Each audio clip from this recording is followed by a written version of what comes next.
Dankeschön, darling, Dankeschön.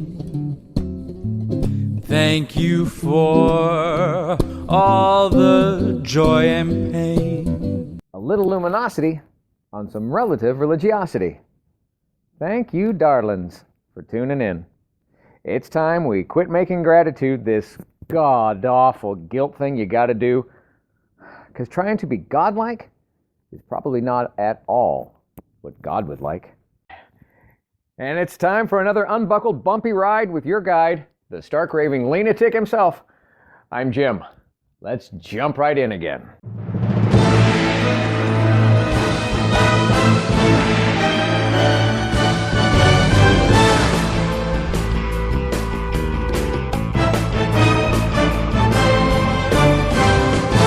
Welcome to my podcast based on my brand new book, available on Amazon, Live Life Lean, L-E-A-N.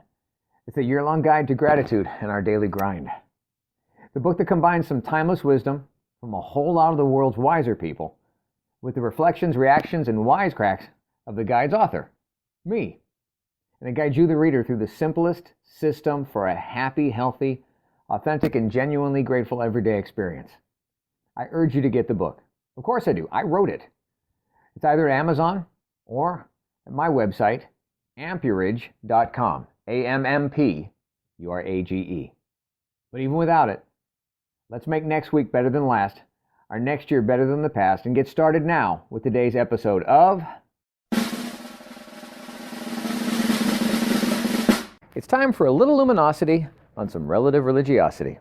Don't be frightened. You're about to get enlightened. So, godly gratitude. It's like this concept that has been misquoted and misconstrued and misunderstood by many a man, yeah, and many a woman, so many times, so many years. Looking back, thank God for that. See, I've heard it said, for all things give thanks. For all things give thanks? Perhaps. But I can tell you personally, I have absolutely zero desire to be grateful for some things that happen and unfold in certain ways. No, some things in life I don't want to be thankful for. However, in all things, give thanks. Now, that might make more sense on a universal level. And when we're talking about all things, shouldn't there be a universality here that everyone can count on?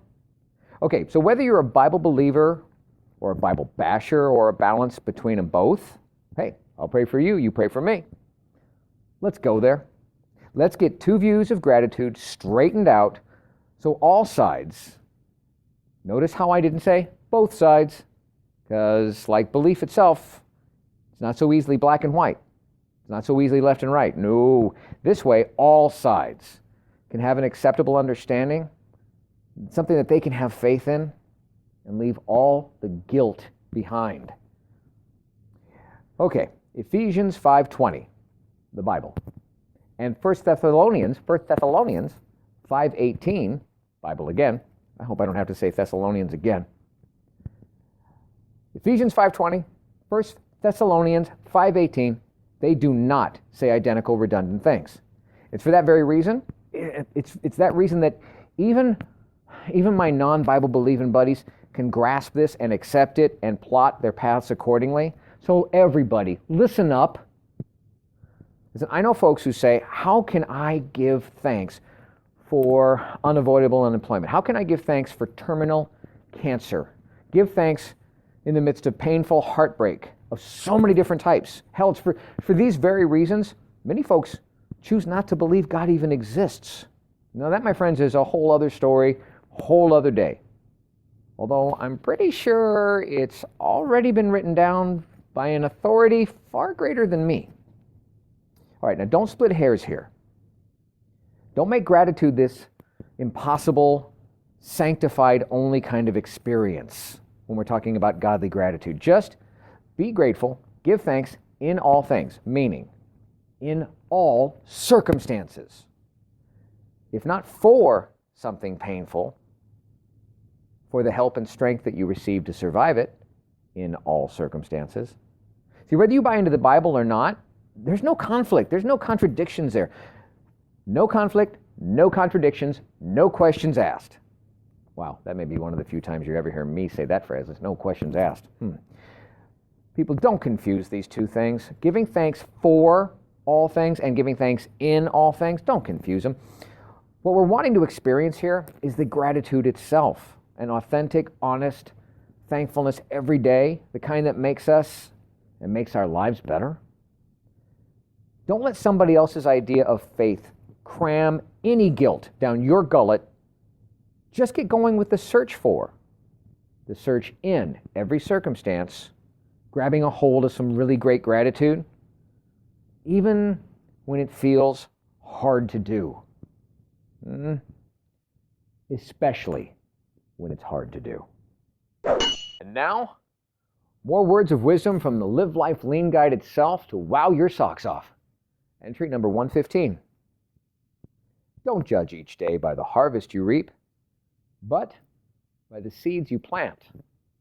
Robert Louis Stevenson. And the guide's point of view? Wonder how many seeds you're responsible for putting in the ground. Well, that can actually be tracked. But there's no telling how much fruit God blessed you with that you did nothing to earn. What do you think of that? What have you learned recently that was new? What have you earned that was not just easily given to you? Where have you added to the world outside of just you? And now reflect and value that. Look around. Navigate somewhere new. And next. Thank you for listening. I hope you're enjoying your copy of the Live Life Lean, L-E-A-N guide. Enjoying it almost as much as I did creating it. And if you don't have a copy yet, go on over to amperage.com or Amazon and get started today experiencing the amazing power of knowing every day is literally yours to be grateful about. And you need never feel unfulfilled again. I'm Jim Hall. And until next time, good health, God bless. And now, go get a little dirty learning something new. Earning what's not given to you. Adding to this crazy world that we share. And navigating your way to something new and next.